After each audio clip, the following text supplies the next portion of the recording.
Salut, c'est Alexis de Bifilius. Cette semaine, je vais te présenter un petit skatepark qui est un peu différent d'habitude. Il s'agit du skatepark de Landa, ou Landas, je ne sais pas comment ça se prononce exactement. Donc n'hésite pas à me corriger dans les commentaires. C'est un flow park de 350 mètres carrés conçu par Concrete Flow Skatepark, qu'on connaît notamment pour le skatepark de Staple. Si tu l'as pas vu, n'hésite pas à aller checker cette vidéo. Et il a été conçu pour un budget d'environ 120 000 €. Il a été inauguré en mars 2022, mais on peut le rider depuis fin novembre 2021. D'ailleurs, un grand merci à skatepark.fr car ils avaient tout regroupé, toutes ces infos, directement sur leur site, donc merci à eux.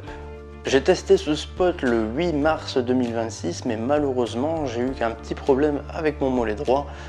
J'avais déjà eu une petite déchirure il y a quelques temps, et ça s'est remis ce jour-là, dû à une mauvaise alimentation à l'époque. Bref, commençons notre visite et on commence avec une petite vue d'ensemble du flow park. Et justement, on parle de flow park parce qu'ici on est principalement sur des courbes, mais on a quand même loin du bol, même si ça pourrait légèrement y ressembler. C'est pour ça qu'on appelle ça un flow park, avec plusieurs niveaux et surtout pour glisser dedans.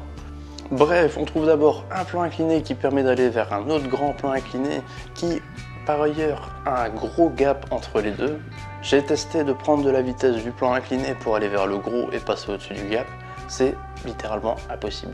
Donc ça, c'est déjà le premier point que je trouvais un peu dommage. Par contre, si tu viens du plat, je pense que tu as largement assez d'espace pour passer au-dessus de ce gap et aller directement dans le plan incliné. Mais malheureusement, j'ai pas testé, donc je pourrais pas le prouver. Donc ce plan incliné, il permet surtout de se lancer dans le skatepark ou bien de faire demi-tour au-dessus en faisant par exemple quelques petits tricks. Et juste à côté de ce plan 1, on trouve un rail en haut d'un autre petit plan incliné qui peut être sympa à skater si tu te sens à l'aise avec les rails. Si tu es débutant en rail, ça va justement être gênant parce que t'es pas habitué à la glisse d'un rail et ici il n'y a pas vraiment de flat pour dire de t'entraîner dessus. Donc on est vraiment sur un skatepark qui est plus orienté skater avancé que débutant, même s'il peut convenir aux débutants aussi, mais très limité. Parce que justement un peu plus loin on trouve une toute petite pyramide qui permet justement de faire quelques tricks en transfert. Et juste au-dessus, il y a un énorme ledge. Et j'ai voulu tester de skater ce ledge là, parce que je me suis dit, il y a moyen. Maintenant, en droppant à l'opposé pour prendre à cette vitesse, c'était quand même assez limite. Parce que l'angle est assez particulier à prendre. Du coup, je me suis quand même laissé tenter, et j'ai quand même réussi à faire un petit frontside 50-50.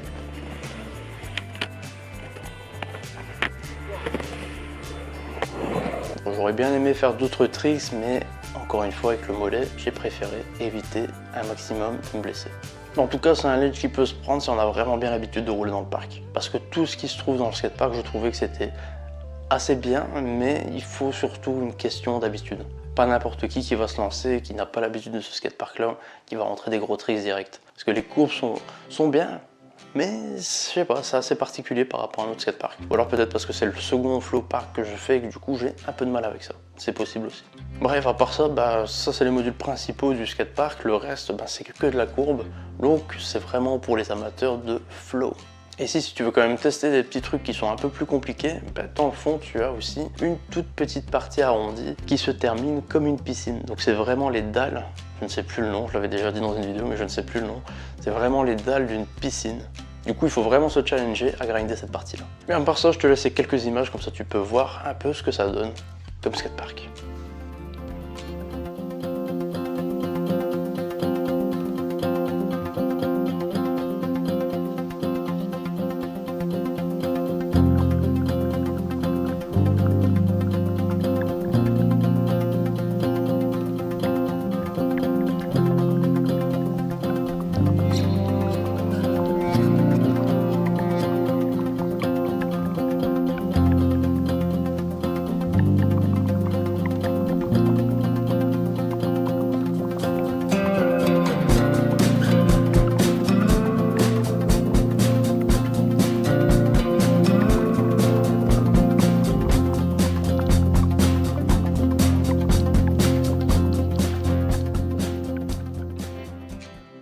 Et aussi, comme c'était déjà la fin de session pour moi après 20 minutes seulement de ride, eh bien j'ai encore fait un petit tour dans le skatepark.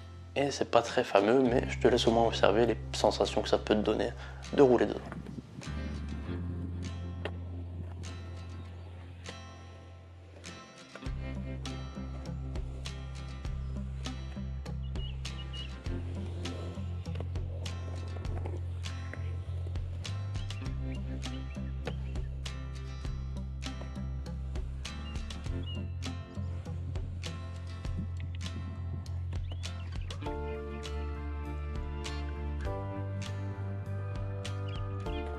Sinon, à part ça, c'est quand même un skatepark qui reste cool à rider. C'est vraiment principalement de la ride. Il faut être habitué à utiliser ces courbes-là. Ça, c'est vraiment le point que j'insiste dessus parce que le skatepark n'est pas mauvais. Il y a quelques petits défauts comme dans énormément de skateparks. Juste, il faut être habitué à rouler dans ce spot.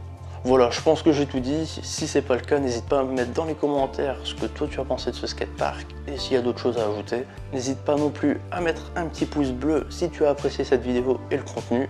Et pense aussi à t'abonner à la chaîne pour ne manquer aucune de mes prochaines vidéos.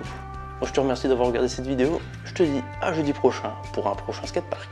Salut, à plus.